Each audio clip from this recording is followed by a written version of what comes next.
নমস্কাৰ, কি খবৰ? মই নিৰঞ্জন বৰা। মোৰ ইউটিউব চেনেল নিৰঞ্জন বৰালৈ আপোনালোক সকলোকে পুনৰবাৰ স্বাগতম জনাইছোঁ। SSC GD কনষ্টেবল 2026ৰ যিহেতু অনলাইন এপ্লাই সমাপ্ত হ'ল, তাৰ উপৰিও আপোনালোকৰ এক্সামৰ ডেটো আহিলে। আপোনালোকৰ এক্সামটো অনুষ্ঠিত হ'ব 23 ফেব্ৰুৱাৰী 2026ৰ পৰা অনুষ্ঠিত হ'ব। প্ৰায় একমাহমান মানে চলিব আপোনালোকৰ এক্সামটো, যিহেতু বহুত কেণ্ডিডেটে এপ্লাই কৰিছে। এতিয়া মই একদম আপোনালোকক ডিটেইল গোটেই পাই গ'লোঁ। আপোনালোকৰ কিমান কেণ্ডিডেট, ভেকেঞ্চি কিমান, ভেকেঞ্চি সংখ্যাটো গম পায় নিশ্চয় আপোনালোকৰ। ভেকেঞ্চি প্ৰায় 25,000 প্লাছ ভেকেঞ্চি আছে, কিন্তু তাৰ কাৰণে কিমান লাখ ল'ৰা ছোৱালীয়ে অল ইণ্ডিয়াত এপ্লাই কৰিছে বা আমাৰ অসমৰ পৰা কিমান কেণ্ডিডেট হ'ব এক্সাম দিয়া বা কম্পিটিশ্যনটো কেনেকুৱা থাকিব, গোটেইখিনি কথা আলোচনা কৰি দিম এইটো ভিডিঅ'ত। RTI ৰিপ্লাই আহিছে, আপোনালোকে এইটো যিহেতু ভাইৰেল হৈ গ'ল, মই হোৱাটছআপ গ্ৰুপৰ পৰা পাইছোঁ, আপোনালোকে তাতে তথ্যখিনি দিম বুলি ভাবিলোঁ। ভিডিঅ'টো শেষলৈকে চাব, আৰু মোৰ ইউটিউব চেনেলটো যদি এতিয়ালৈ ছাবস্ক্ৰাইব কৰা নাই, ছাবস্ক্ৰাইব কৰি কাষতে যিটো বেল আইকন আছে, বেল আইকনটো প্ৰেছ কৰি অল কৰি ৰাখিব, আগলৈ এনে গুৰুত্বপূৰ্ণ চাকৰি ৰিলেটেড ইনফৰ্মেটিভ ভিডিঅ'সমূহ পাই থাকিবৰ বাবে। আৰু SSC GD কনষ্টেবলটো গম পায়, আমাৰ ইণ্ডিয়াৰ যিখিনি চেণ্ট্ৰেল আৰ্ম পুলিচ ফ'ৰ্চ আছে, BSF CISF ITBP Assam rifles SSB NIA NCB SSB SSFকে ধৰি CRPFকে ধৰি যিখিনি পাৰামিলিটাৰী ফ'ৰ্চ আছে, সেইখিনি SSGD এক্সাম কণ্ডাক্ট কৰে। আৰু ইয়াৰ এপ্লাইটো চলিছিলে 1 তাৰিখ 12 মাহ 2025, ডিচেম্বৰ মাহৰ 2025 1 তাৰিখৰ পৰা চলিছিলে। লাষ্ট ডেট আছিলে 31/12/2025লৈকে চলিছিলে, আৰু কাৰেকশ্যনৰ ডেটো দিছিলে 8 তাৰিখৰ পৰা 10 তাৰিখৰ ভিতৰত আপোনালোক কাৰেকশ্যনৰ ডেট দিছিলে। আৰু SSC এটাই ভাল, আপোনাৰ এক্সামত চিডিউলখিনি গোটেইখিনি দি দিয়ে। ফেব্ৰুৱাৰী এপ্ৰিলত আপোনাৰ এক্সাম হ'ব বুলি কৈছে, ধুনীয়াকৈ এক্সাম যিহেতু ফেব্ৰুৱাৰী এপ্ৰিলতে আপোনালোকৰ এক্সাম চলিব। আৰু ইয়াতে যদি এতিয়া প্ৰথম ষ্টেজটোৱে হ'ল, বেলেগ কথা নাই, আপুনি যদি এপ্লাই কৰিলে আপোনাৰ এপ্লিকেশ্যনটো যদি একচেপ্ট হয়, একচেপ্ট হ'লে আপোনালোকৰ এতিয়া ডাইৰেক্ট প্ৰথম ষ্টেজটোৱে হ'ল। আৰু পোষ্টৰ সংখ্যাটো মই কৈ দিছোঁ, টোটেল অল ইণ্ডিয়াত যদি চাই 25,478টা টোটেল ভেকেঞ্চি আছে। য'ত নেকি আমাৰ অসমৰ কাৰণে কিমান ভেকেঞ্চি আছে, ল'ৰাৰ কাৰণে কোনটো কাষ্টত কিমান, বৰ্ডাৰ ডিষ্ট্ৰিক্টত কিমান, নক্সাল ডিষ্ট্ৰিক্টত বৰ্ডাৰ কিমান, জেনেৰেল ডিষ্ট্ৰিক্টত কিমান, নক্সাল এফেক্ট এৰিয়া বুলি কিমান ভেকেঞ্চি। অলৰেডি মই ভিডিঅ' বনাই থৈছোঁ, ডেছক্ৰিপশ্যনত পাই যাব, আপুনি ডেছক্ৰিপশ্যনৰ লিংকৰ পৰা চাব পাৰে, বা ইউটিউব চেনেলৰ হোম পেজত যদি বিচাৰি চাব জানে, বিচাৰি চাই ল'ব।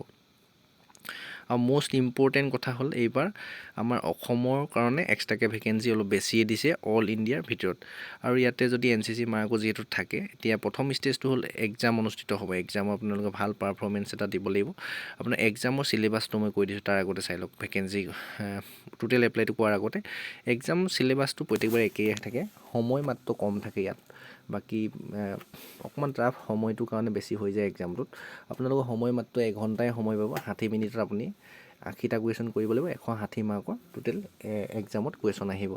জেনেৰেল ইণ্টেলিজেন্স এণ্ড ৰিজনিঙৰ 20টা কুৱেশ্যন আহিব, তাত 2 মাৰ্কে থাকিব, 40 মাৰ্ক থাকিব। আৰু জেনেৰেল নলেজ বা জেনেৰেল এৱাৰনেছ GK প্ৰশ্ন আহিব, 20টা আহিব, 40 মাৰ্ক থাকিব। এলিমেণ্টাৰী মেথমেটিক্স অংকৰ আহিব, ছাবজেক্টৰ আপোনালোকৰ 20টা কুৱেশ্যন আহিব, 40 মাৰ্ক থাকিব। আৰু লগতে গ্ৰামাৰ আহিব, হিন্দী বা ইংলিছৰ 20টা কুৱেশ্যন আহিব, তাতে 40 মাৰ্ক থাকিব। প্ৰতিটো কুৱেশ্যনত 2 মাৰ্কে থাকিব। আৰু লগতে আপোনালোকৰ নিগেটিভ মাৰ্কিঙো কিন্তু থাকিব 0.25, মানে তাৰে 4টা যদি আপুনি ভুল কৰে, তাৰে শুদ্ধ হোৱা এটা কুৱেশ্যনৰ মাৰ্ক কাটিব। আপুনি গোটেইখিনি আইটেম কৰিলেও সিমান অসুবিধা নাই, নিগেটিভ মাৰ্কিংটো সিমান বৰ বেছি নহয়, জাষ্ট আপোনালোকৰ 0.25 হয়। আৰু বহুতে সুধিব যে অসমীয়াত আমি এক্সামটো দিব পাৰিম নে? এইটো দিছে 1.1 নম্বৰ পইণ্টটো ধুনীয়াকৈ লিখা আছে। হিন্দী ইংলিছৰ লগতে অল ইণ্ডিয়াত 13টা ৰিজনেল লেংগুৱেজত আমাৰ আছামিজতো আপোনালোকে দিব পাৰিব, অসমীয়াত আপোনালোকে এক্সাম দিব পাৰিব। টেনশ্যন ল'ব নালাগে, এইখিনি গোটেইখিনি মই কৈ দিলোঁ। আৰু বিশেষ তথ্য যদি জানিব বিচাৰে, কিবা তথ্য যদি আপোনাৰ কুৱেশ্যন যদি আহে মনত, প্ৰতিটো টপিকত মই SSC GD কনষ্টেবল 2026ৰ ওপৰত ভিডিঅ' বনাই থোৱা আছে, ডেছক্ৰিপশ্যনত পাই যাব। ডেছক্ৰিপশ্যনৰ লিংকৰ পৰা গৈ আপুনি চাই ল'ব, বা কমেণ্ট কৰিব কিহৰ ওপৰত এতিয়াও আপোনাৰ ডাউট আছে, মই ক্লিয়াৰ কৰি দিম। এইটো এটা মই হোৱাটছআপ গ্ৰুপৰ পৰা পাইছোঁ, মাছুম CRPF বুলি লিখা আছে, এটা গ্ৰুপত চেণ্ড কৰা এইটো তথ্য হয়, আৰু এইটো ভাইৰেল হৈ আছে, এইটো হয়, তেনেকুৱা কোনো ফেক নহয়।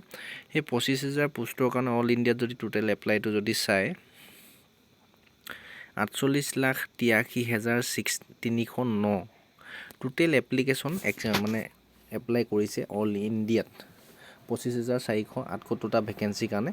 তাত 48 লাখ ল'ৰা ছোৱালী এপ্লাই কৰিছে, 43,309টা কেণ্ডিডেট, মানে 48,43,309টা এপ্লিকেশ্যন মানে পৰিছে। চব SC ST OBC general EWS মিলাই প্ৰতিটো কাষ্টৰ ল'ৰা ছোৱালীক ধৰি 48,83,309টা এপ্লিকেশ্যন পৰিছে। আৰু ইয়াৰ ভিতৰত এইখিনি আপোনালোকৰ 2026ৰ এপ্লাই 25,000 কাৰণে 48 লাখ, আপোনালোকৰ কিমান কম্পিটিশ্যন হ'ব ভাবি লওক। তাৰে আপুনি যদি চাই মোটামুটি 8 লাখমান ফৰ্ম, মোৰ হিচাপত কৰি দিলোঁ, 8 লাখমান ফৰ্ম আপোনালোকৰ এনেই যাব, 40 লাখ ধৰিব পাৰে। কেনেকৈ গম পায়নে?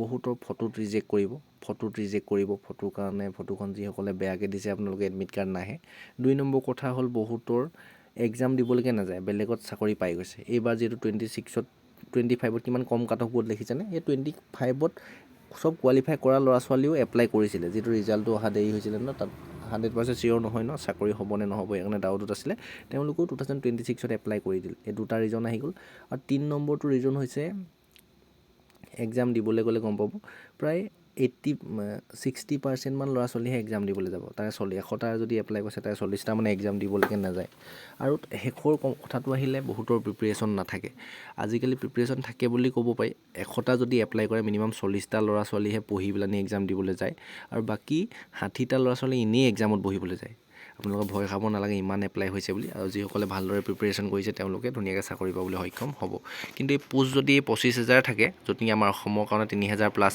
ভেকেঞ্চি আছে ন মই পাহৰিছোঁ এতিয়া টোটেলটো কিমান আছিলে আমাৰ অসমৰ কাৰণে ডেছক্ৰিপশ্যনত ভিডিঅ' পাই যাব আপুনি ভিডিঅ' লিংকৰ ওপৰত গৈ পেলাই ক্লিক কৰি চাই ল'ব কিমান আছে আমাৰ অসমৰ ল'ৰা ছোৱালী border district Naxal district general ডিষ্ট্ৰিক্টৰ কাৰণে কিমান ভেকেঞ্চি আছে আপোনালোকে গৈ চাই ল'ব মানে আপোনালোকে মিনিমাম টাৰ্গেট কৰক 80 to 90 যদি টাৰ্গেট কৰে যদি ইমানখিনিয়ে ভেকেঞ্চি থাকে 80 বা 90 টাৰ্গেট কৰক 90 নম্বৰ এটা যদি পায় একেবাৰে ল' কাট অফৰ কথা কৈছোঁ 90 মান লাগি যাব কিন্তু 85 to 90 লাগি যাব ল' কাট অফ আপোনালোকে যিমান পাৰে হাই 90তকৈ ওপৰতহে নম্বৰ তুলিবলৈ চেষ্টা কৰক যিটো 2024 দেখিছে ন 3,3200 ভেকেঞ্চিত কাট অফ গৈছিলে কি 89 লাষ্ট কাট অফ গৈছিলে সেই হিচাপত এইবাৰো যাব আপোনালোকে 90 ওপৰত নম্বৰ তুলিব লাগিব ভেকেঞ্চি যদি ইমানতে থাকে মই একদম সঁচা কথাটো কৈ দিলোঁ আপোনাক মই যিহেতু নিজেই কেইবাবাৰ দিছোঁ নিজেও চাকৰি নাপালোঁ অলপ পইণ্টৰ কাৰণে দেখিছে কিন্তু ভাগ্য যদি কপাল ভাল থাকে যদি 25,000 পৰা গৈ যদি 50,000 60,000 যদি ভেকেঞ্চি হয়গৈ তেতিয়া আমাৰ অসমত যদি এতিয়া 3,000 আছে তেতিয়া 5,000 6,000 ভেকেঞ্চি হ'বগৈ তেতিয়া আপোনালোকে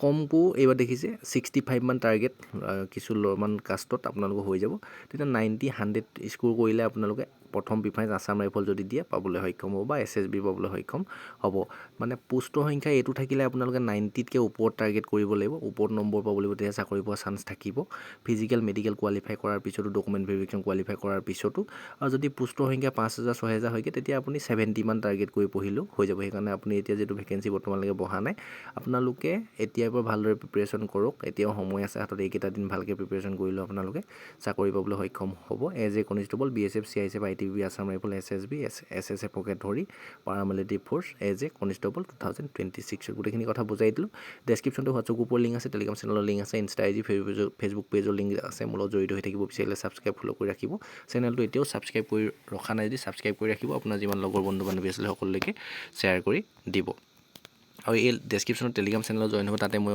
এই যিটো ভাইৰেল RTI ৰিপ্লাই পাইছোঁ সেইটো চেণ্ড কৰি থ'ম আপোনালোকে নিজেও গৈ চাবগৈ পাৰিব ধন্যবাদ